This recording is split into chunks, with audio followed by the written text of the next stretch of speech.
Okay, guys, welcome to the Saturday session here at the DEF CONF. The next talk, well, the first one of this day, is going to be about how to build an successful open source project presented by Joe Brockmeier, who is a manager at Red Hat, but has been engaged in many open source projects and basically is an open source enthusiast. So please welcome Joe. Thank you. Okay, thank you for the introduction. So I'm just going to jump right to the slide that has all my pertinent information here.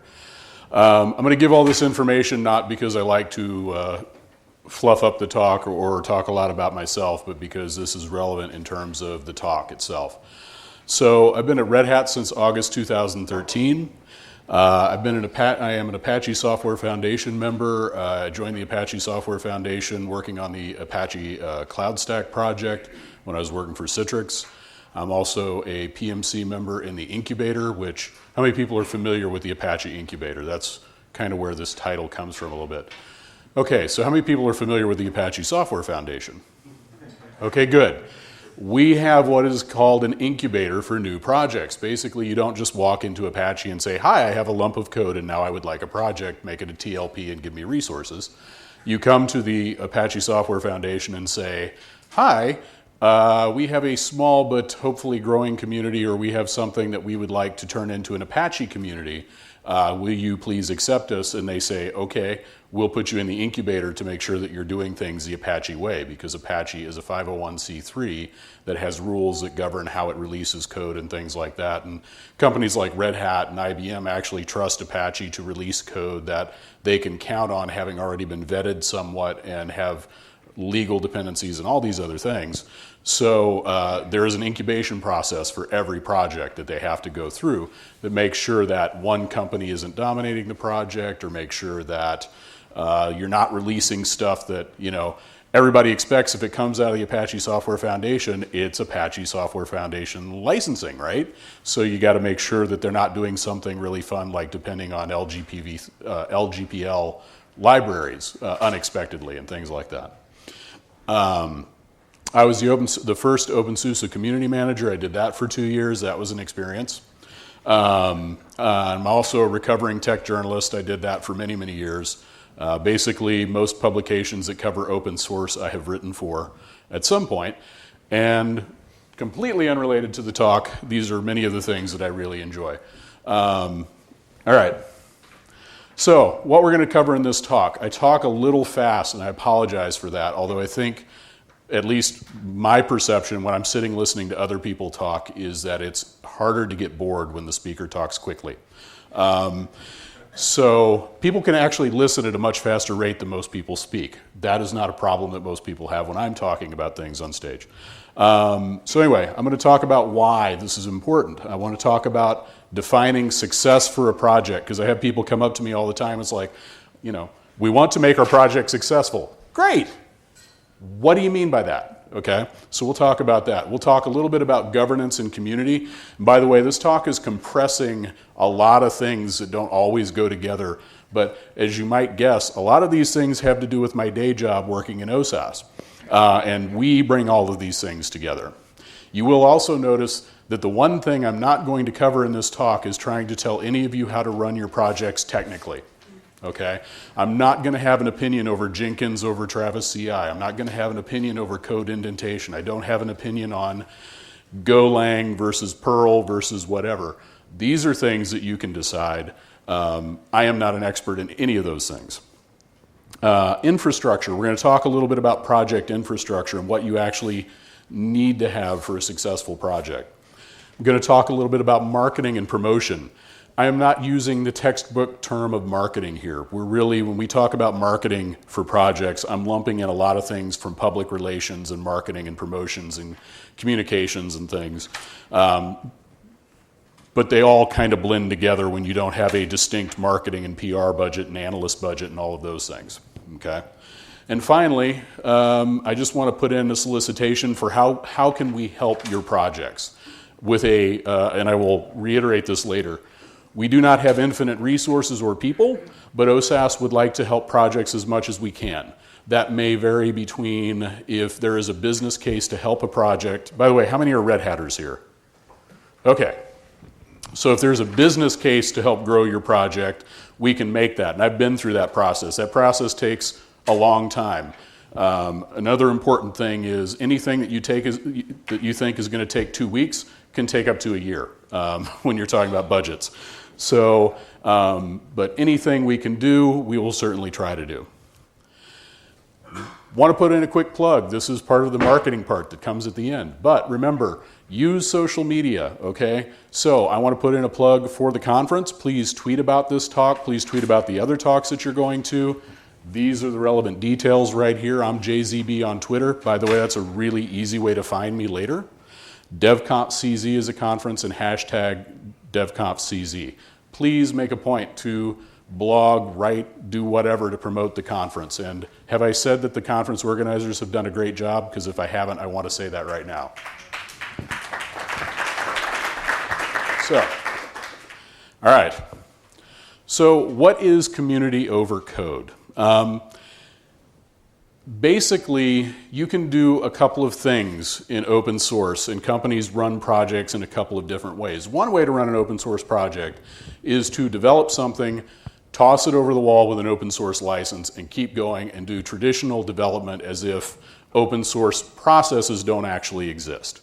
Okay, so you could basically spend all of your time doing things the traditional way, not taking input from other people, not really trying to build a community, and you can go a fair long way with that sort of thing. Anybody remember MySQL? They did that for a long time, and they basically, for a long time, were very popular. How many people think MySQL is on an upward trajectory at this point? Right.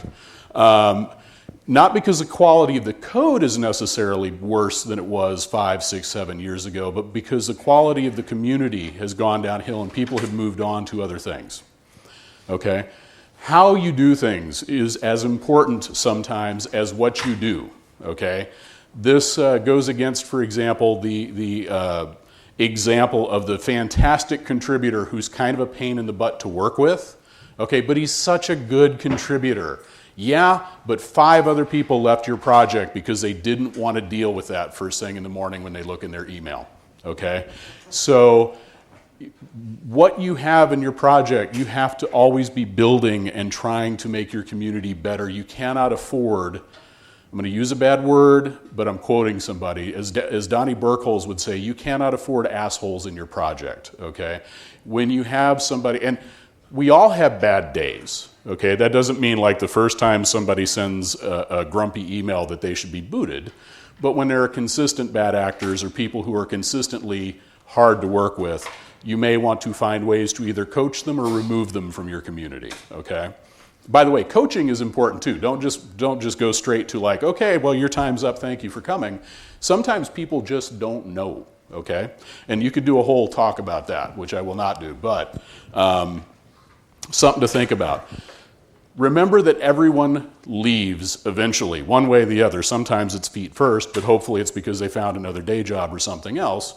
And you cannot depend on a community basically always being around one person or a set of contributors, okay?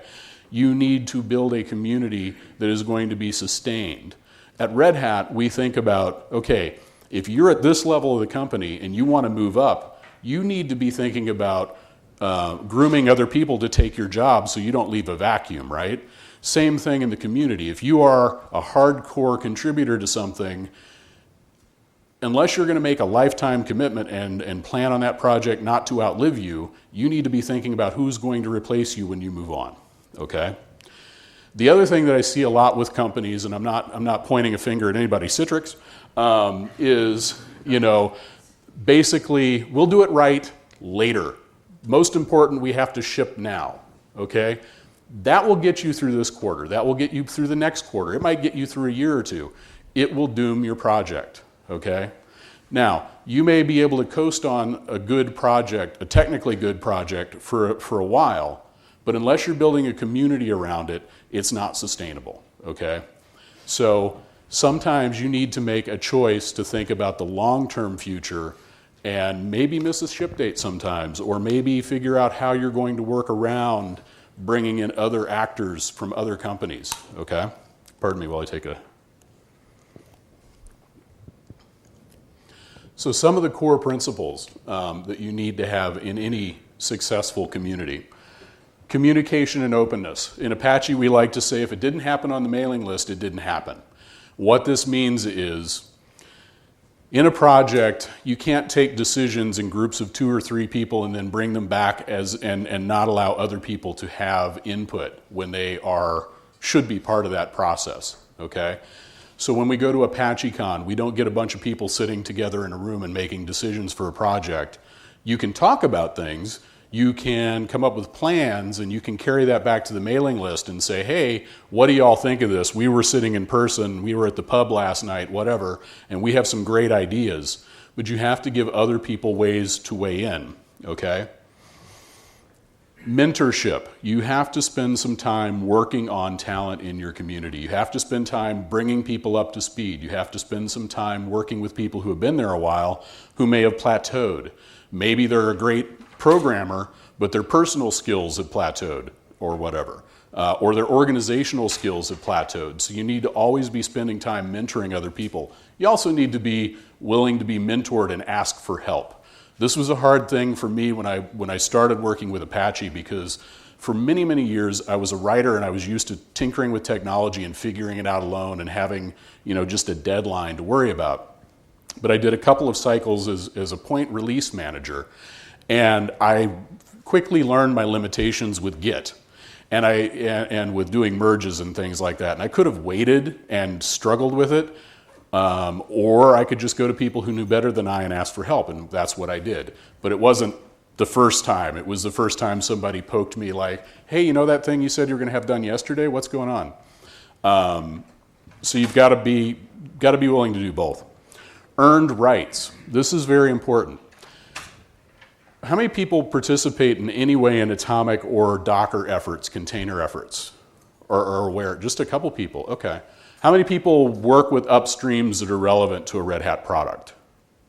Okay.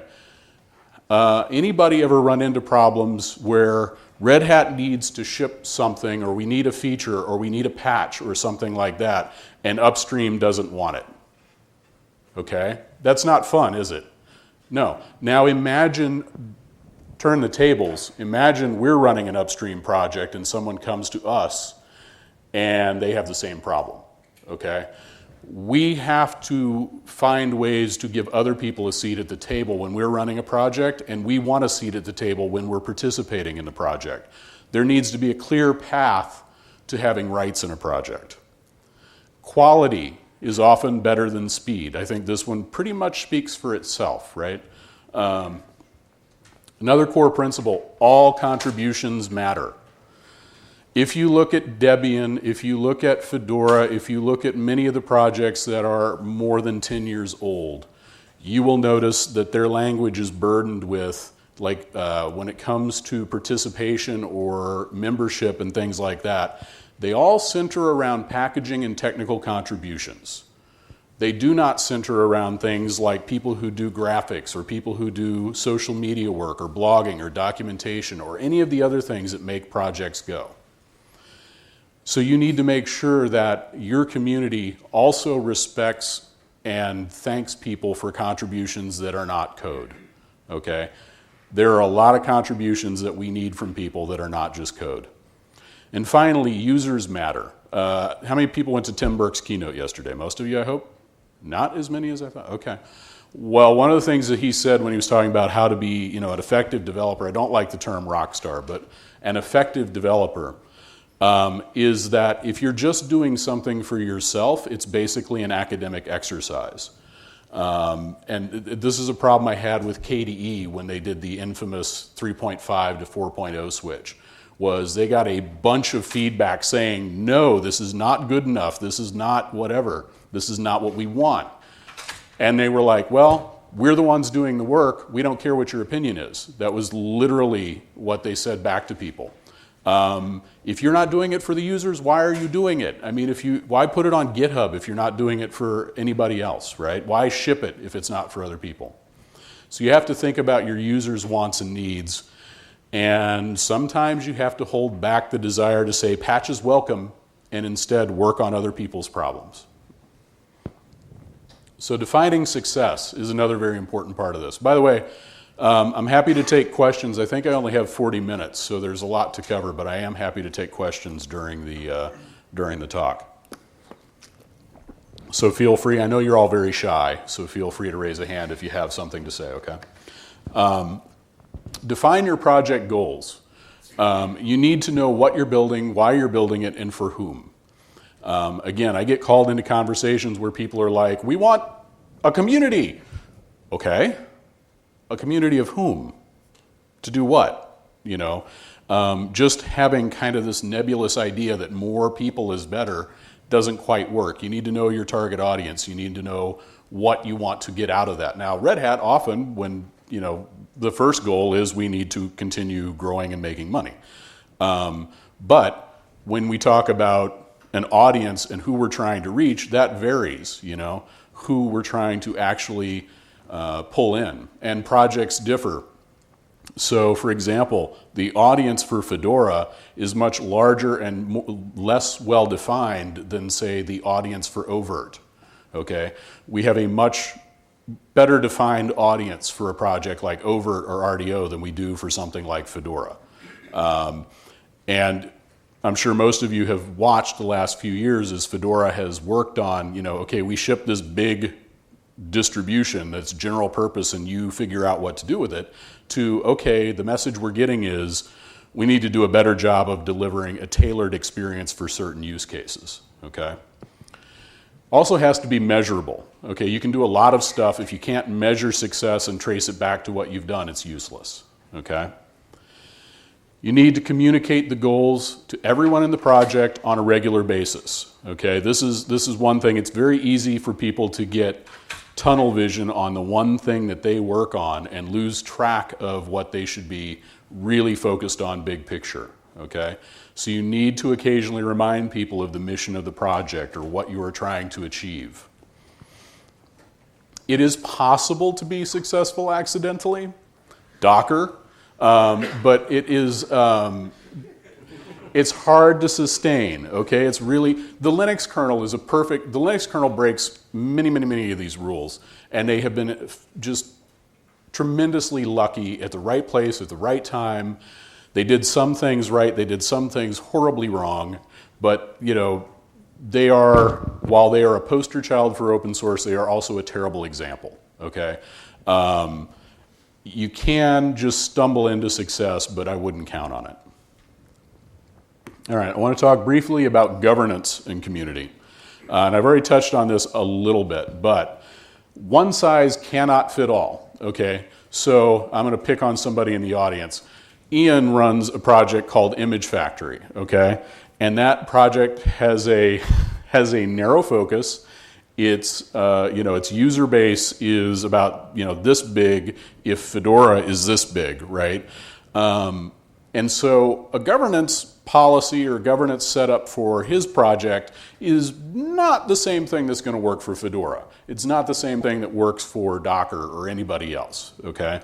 So the scope of your project and the mission of your project is going to affect your governance.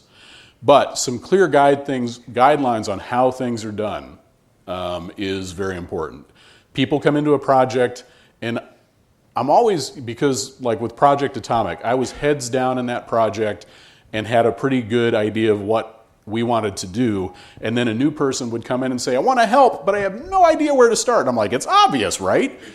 Okay, it's obvious to me. It's not obvious to them, okay? It's not obvious who to go to when you want to change something. It's not obvious where to change something. So you have to have a map for people, okay?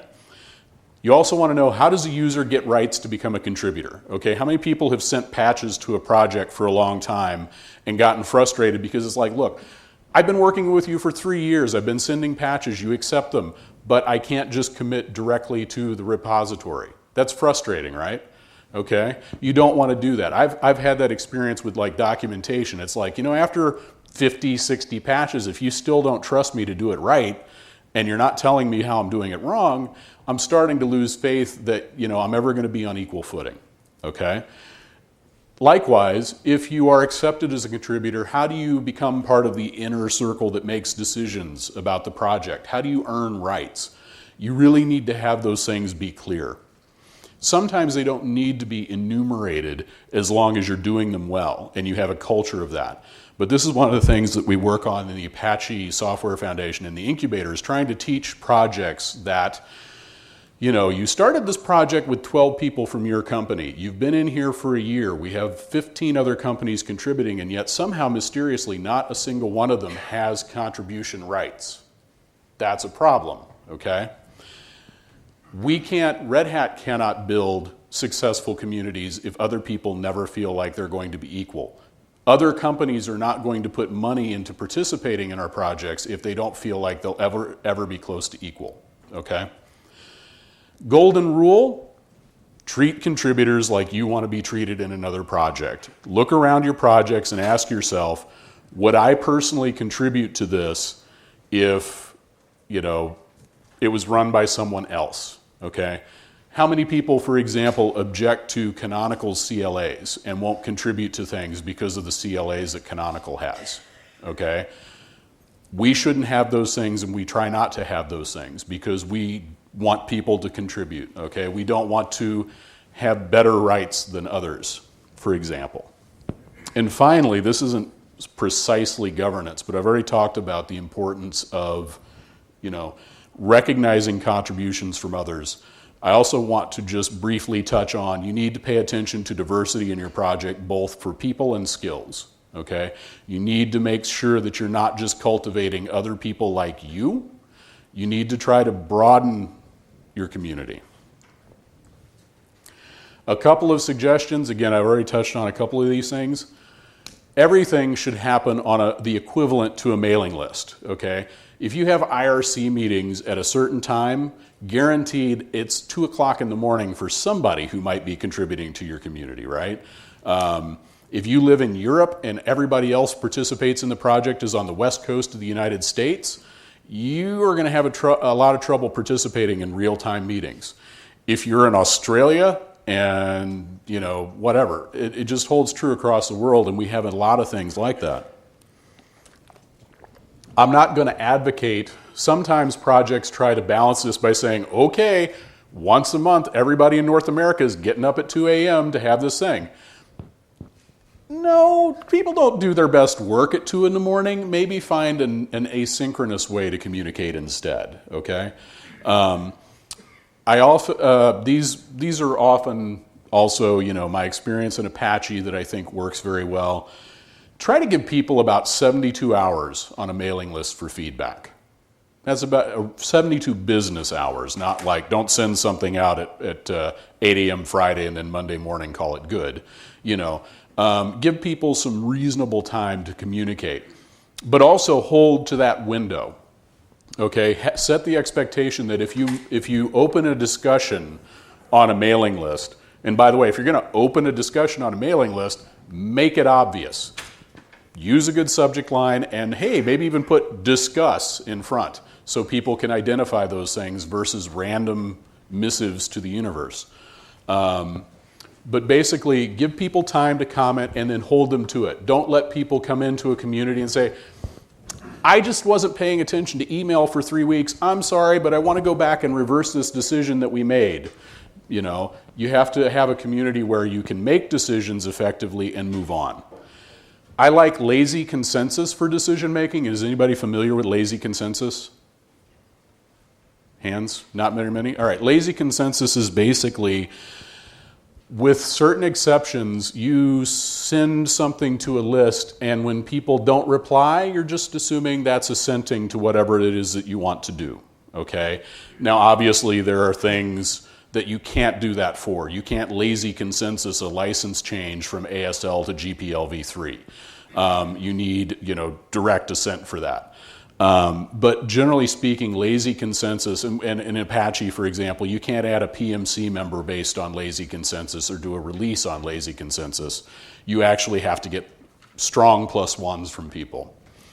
But as far as like, well, I would like to change this library to this library in this tiny little part of the project, you want to send that to a mailing list and give people a chance to look at it, but you don't want to hold the decision so long that it holds everything up. Leave your hat at the door, pun intended. When you are participating in a project, you should never be taking the position that my opinion matters more than yours because I work for Red Hat.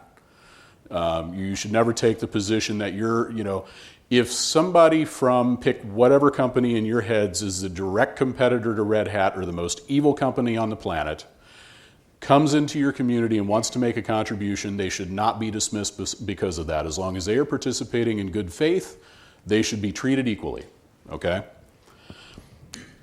I already said the part about make decisions stick. And finally, document the hell out of everything, please, okay?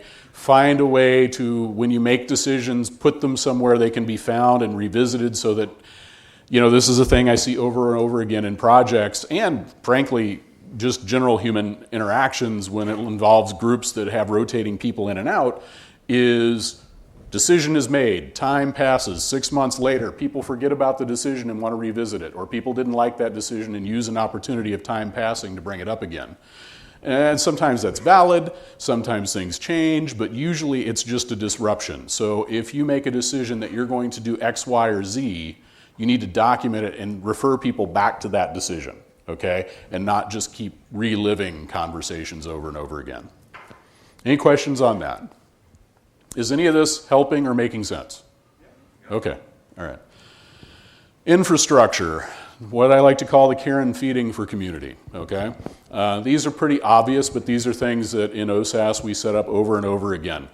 Mailing lists for projects. You should have a user list. You should have a devel list. You should have a private list more than likely. You should have a security alias that goes to somebody who is going to be responsible for security things. For the love of all that's holy, please do not have a security alias if no one pays attention to it. Just send it directly to Red Hat Security, okay?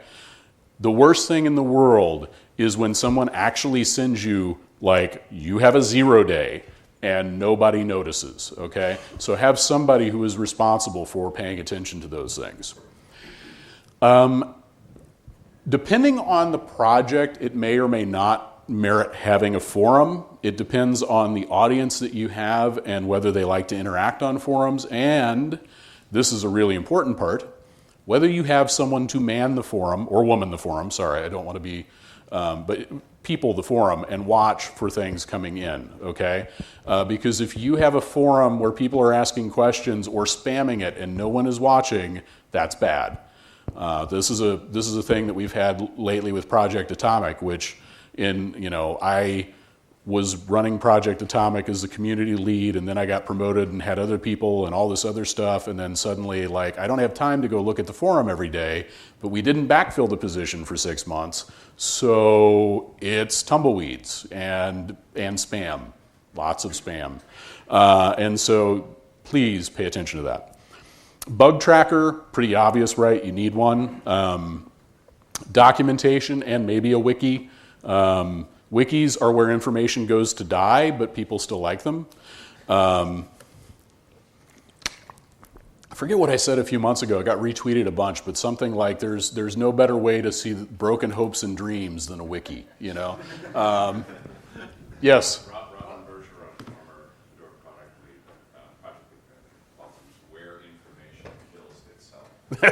Yes. Adam? We have lots of funny terms for wikis, but what's better?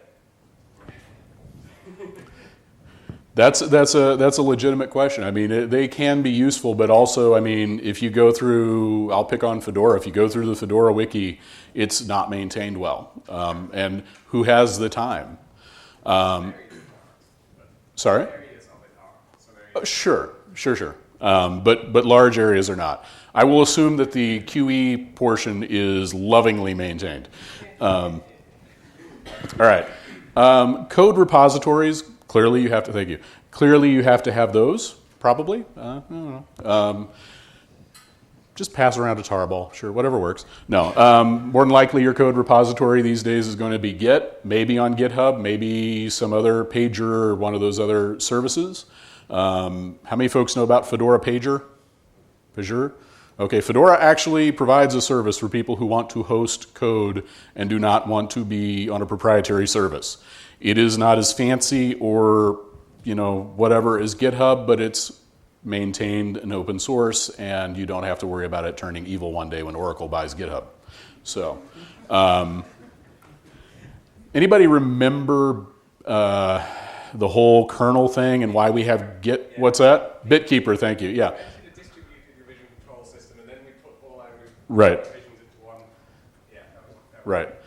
It amazes me how people do not learn from history. I mean, it's, Bitkeeper is why we have Git, and now everybody has moved to GitHub, which is kind of like Bitkeeper, but, All right.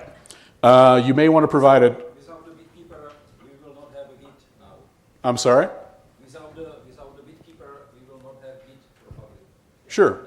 And in 10 years, we'll say, without GitHub, we won't have whatever comes after it, right? But moving on.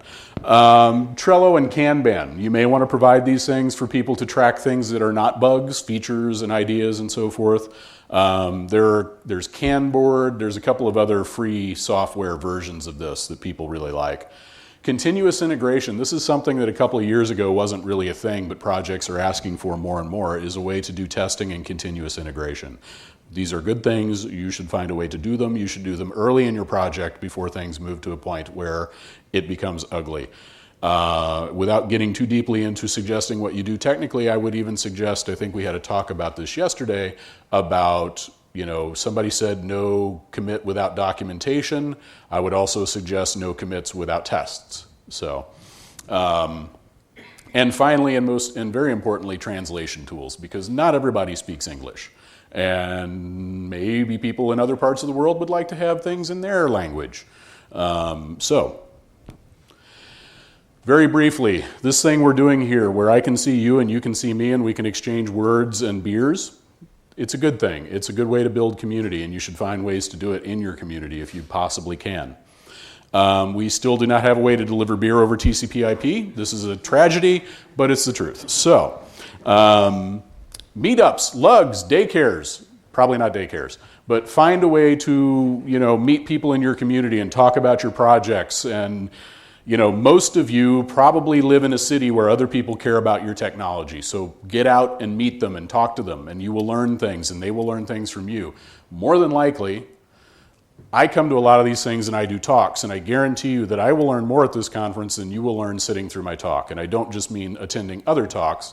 I just mean talking to other people and hearing their ideas and learning what they're doing. Okay?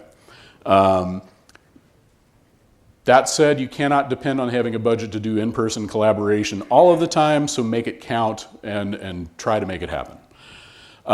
Try to find time when you are in a group for learning, socializing, and doing. Try to do all of those things when you are at a conference. Try to spend some time working, try to spend some time going to talks and learning from other people, and try to spend some time going out and actually socializing with people, because that part is important too. Bonding with people. Look, I love open source. I got into open source and I got enthused about open source when I was working for Linux Mall in 1999. And the first conference I went to, there were two vendors that we worked with that sold backup products. And I was used to the proprietary world where company A and company B can't like each other because they're competing, rawr, right? No, after the show was over, they all went to dinner and had beers together. And I'm like, wait, I can work in an industry and I can go have beers with people that work for a competitor? I can do work with competitors? I can have friends all over the industry? How much would it suck if every time somebody left Red Hat, you could no longer be friends with them or talk to them or work with them? That would be horrible. We're all here really because we love working with this community, right? So remember that when we're working on these things. And finally, when you do in-person events, try to carry as much back to the community as possible for two reasons. One, a lot of people who are here, for every person who's here, there are 10 people who are not, who care about what's going on here, or more. So you have a responsibility. for carrying some of this information back to those folks. Take the highlights back. Don't make them feel jealous. I'm not talking about the pictures on Facebook of like, world's largest beer, yay! No, I'm talking about, bring back information that will help them and because they couldn't attend. And hopefully they will do the same for you. Write up blogs about 1 or 2 talks that you went to that are useful, okay? Share information. I'm pushing, this is a slow process because people are resistant, but I'm pushing for, with OSAS, anytime we fund travel for anybody, you must blog about it. You must provide pictures. You must carry back information, okay? But also, it helps you remember what you learned here, okay? If you take the responsibility to sit down and write an event report or sit down and actually blog about talks, it will help you retain that information. Okay, marketing and promotion, last bits. First of all, you need to know your audience and your goals. We've already covered that, right? But if you don't have sharp goals, you are unfocused in what you want to do marketing-wise. Think about who you want to reach. Think about the personas, okay? We did an exercise, was it last year or the year before? We sat down when we were starting to talk about the developer tools for containers, and we started talking about, well, who are the people who are going to use these things? That's deeply important, okay?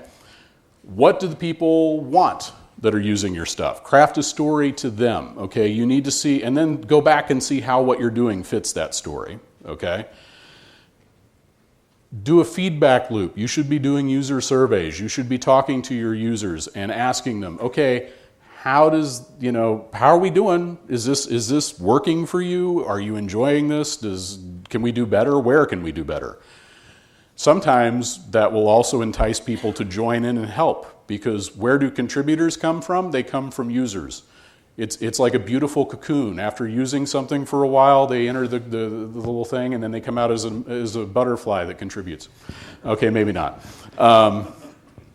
But seriously, I mean, most of the people who are contributing to open source these days started as users, right? You don't just leap into contributing. Project voice and messaging. You need to tailor your website to your users and target audience. In other words, if you are trying to target people who care about Docker, your website should not look like it came from 1999 with a bad hangover, okay? You need to have talking points and messaging for everybody that they can talk about your project. You need to explain benefits. This is something that hangs a lot of people up.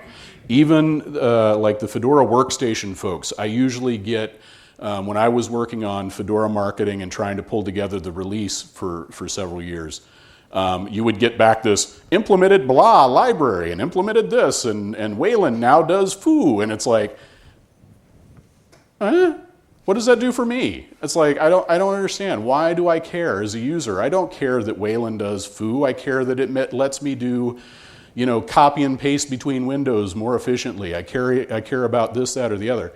I don't care about the technology. I used to get horrible press releases from Java companies. Implements JSR 342. Okay, that's nice. I don't know what that is, but good for you. Tell me how that benefits me, okay?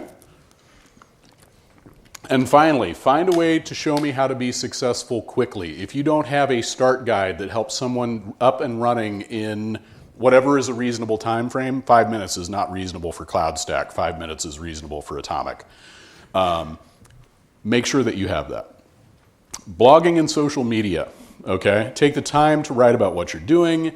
Provide social media guidelines and advanced. Have an editorial calendar, SEO, scheduled, target influencers. For bonus points, if you have somebody who works in social media and goes and follows people who are relevant to the industry that you're targeting, and interacts with them and talks to them and gets them talking about your project, you are on the road to better success than just blasting your message out, okay? Finally, release announcements. This is something that drives me bug nuts because people I've noticed engineering teams want to push a release out the door the minute it's done, and they want to do this on we're not sure when it's going to be done. It's done as soon as we fix this bug. Okay, shove it out the door. And they don't give people time to write a release announcement or schedule it or do the proper exploitation, as they say in Blues Brothers. If your code is done on Friday, it's going to sit there till next Tuesday. do not release an announcement on a Friday unless you just want no one to see it, okay? I am out of time, so summary. This is a process. It is not an end state. You will never be done. Successful communities change, they grow, they evolve, okay? Single company projects are not as good as diverse projects. If you build it, they will not come. You still have to promote it. If you're not growing, you are dying. And finally, golden rule. Keep that in mind. Thank you very much.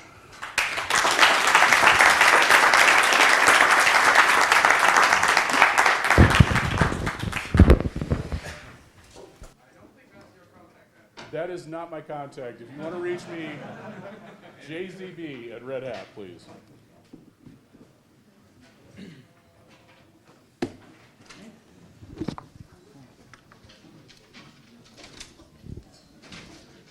Thank you.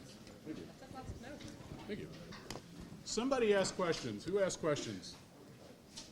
Who asked questions during the talk? It was the wiki person over there. All right. Who would like a scarf? Anybody else?